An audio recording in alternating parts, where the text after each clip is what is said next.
Israël a toujours eu cette obsession de faire venir le maximum de juifs en Israël. Et curieusement, si on regarde l'histoire de l'immigration juive en Israël, celle-ci s'est faite à 90%, je dirais, par une arnaque sioniste. C'est-à-dire que les juifs des pays arabes, enfin les grandes immigrations, c'est quoi? Les juifs des pays arabes, c'est-à-dire du Maroc jusqu'au Yémen, en Irak, etc. Les juifs de l'Union soviétique et les juifs que je mets entre guillemets, les juifs éthiopiens par exemple, qu'on a obligés à se convertir, donc ils n'étaient pas réellement juifs. Mais toutes ces immigrations ont été réalisées par des manipulations médiatiques, politiques, économiques, culturelles, etc.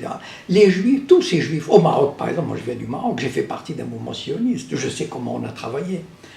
Les juifs d'Irak, les juifs d'Égypte, en Égypte, on sait qu'il y a eu des attentats en 52-53. Il y a eu un réseau qui a été arrêté et qui a fait des confessions. Et donc, toutes ces populations n'avaient pas envie de partir en Israël. Elles avaient envie de vivre là où elles étaient. D'ailleurs, la preuve, c'est que aucun mouvement d'importance ne s'est fait d'Europe ou des États-Unis ni d'Amérique latine. Donc, toutes ces populations ont été amenées de presque, je dirais, de gré ou de force. Voilà, on les a manipulées.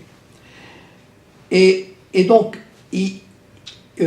aujourd'hui, probablement, enfin, le gouvernement israélien, les institutions sionistes, comme l'agence juive, on ne peut pas s'imaginer tous les efforts qui sont faits pour attirer des jeunes. On paye à des jeunes qui ont 15-16 ans, on leur dit venez en Israël, on vous paye 3 années d'études, tout frais payé, le billet d'avion, l'argent de poche, etc. Et pourtant, il y a quoi, 2000 personnes qui y vont, 3000, mais combien s'en vont? Et donc, cette campagne, enfin cet antisémitisme qu'on essaye de créer par tous les moyens, aussi par ce sentiment d'insécurité ou d'antisémitisme, il est entretenu, il est développé, parce que ça arrange les Israéliens, que les Juifs s'en aillent là-bas. De Gaulle l'avait dit déjà en 1967. Il avait dit le problème avec Israël, c'est qu'il continue à faire venir des millions de gens, et donc il a besoin d'un espace vital. Voilà. C'est très important ça. Il lui faut un espace vital.